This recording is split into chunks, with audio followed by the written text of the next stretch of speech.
Good morning po, Bingres, yung lingkod at kaibigan. Today, we celebrate the feast of the exaltation of the cross. Ang paghalad, pag-aalay, pagtaas, pagbibigay pugay, pagkilala sa kadakilaan ng krus. At ang ating ebanghelyo ay hango sa ebanghelyo ni San Juan, chapter 3, verses 13 to 17. Bakit kinikilala ang kadakilaan ng krus? Dakila ba siya? Una, yung hindi pa ating Panginoon, hindi pa ipinako sa krus. Ang krus ay tanda ng karumaldumal, kahihiya nga kamatayan. Bakit? Dahil ang krus ay para lang sa mga kriminal. Kumbaga, death sentence, lethal injection, ganoon. Ngunit yung ating Panginoon ay naging tao, bagamat totoo, ilang beses tinangka ni Simon Pedro na huwag sana matuloy ang kanyang pagpapapako sa krus. Iwasan sana. Tumakas sana. Di niya ginawa.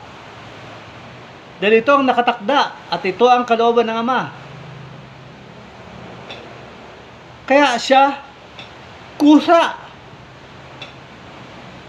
Binigay niya ang kanyang sarili sa mga Pariseo, Iskriba, Sanhedrin, at mga pinuno ng batas ng pamahalaan ng bayan. At kusya niyang pinasa ng krus, maski wala siyang kasalanan. Kusya siyang nagpapako sa krus. Imagine, yung nasa krus na siya, ang una niyang binanggit, Ama, patawarin mo sila. Sila pa, yun pa ang first. Ang unang mga salitang nabigkas niya, namutawi mula sa kanyang mga labi, out of concern, not for himself, but for those who crucified Him. Ama, patawarin mo sila dahil hindi nila alam ano kanilang ginagawa.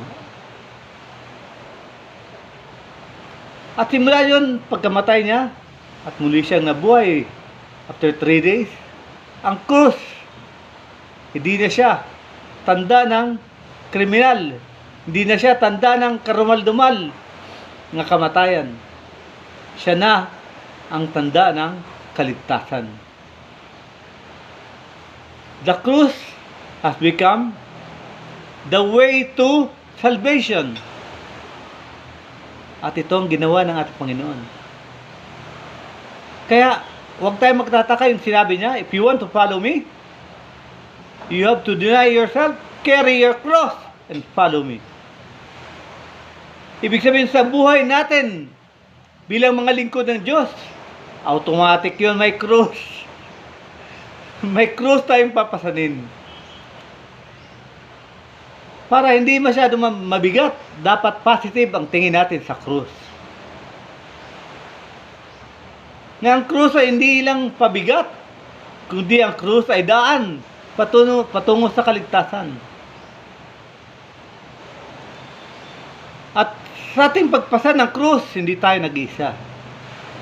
Gagabayan tayo ng ating Panginoon. Dahil una na siyang dumaan doon.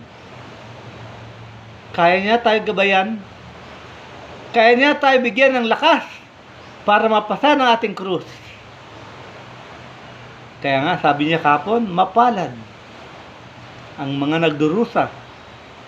Mapalad ang pinapasa ng kanilang krus.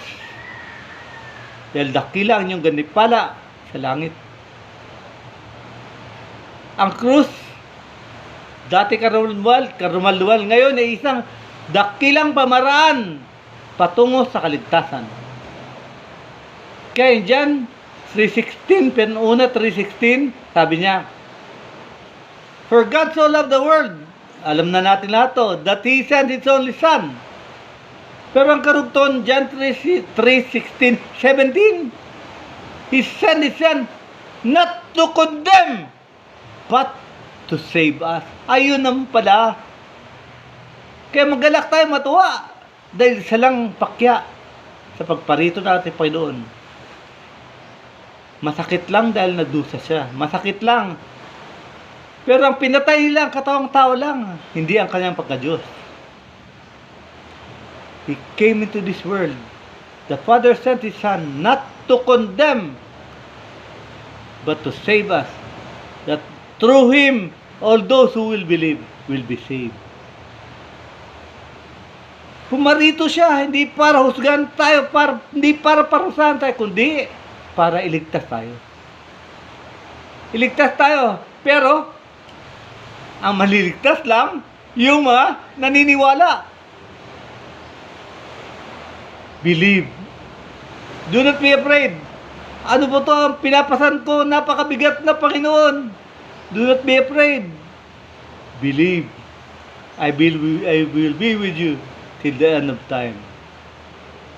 Di kita pababayaan. Nadaanan ko na yan eh. Di ba? Sabi niya, I've been there. At ang pinakadakila, yung sabi niya, I have conquered the world. Namatay na ako, hindi ako napigilan ng kamatayan. At muli ako nabuhay. Nagwagi na ako sa mundo. Nagwagi na ako sa kamatayan. Wala nang magagawa sa akin ng kasalanan. Kaya kaya ko kayong lahat iligtas. Kung papayag kayo. Yun po ang hamon. Kung maniniwala tayo, maliligtas tayo. Ang tanong, handa ba tayong maniwala? Ang tanong, handa ba tayong sumunod? Ang tanong, ayawan ba natin? Alam nating maliligtas tayo? Nasa atin ang kasagutan. Ano man natin tugon, mananagot tayo. Ang dito lang po. Maraming salamat. God bless us all.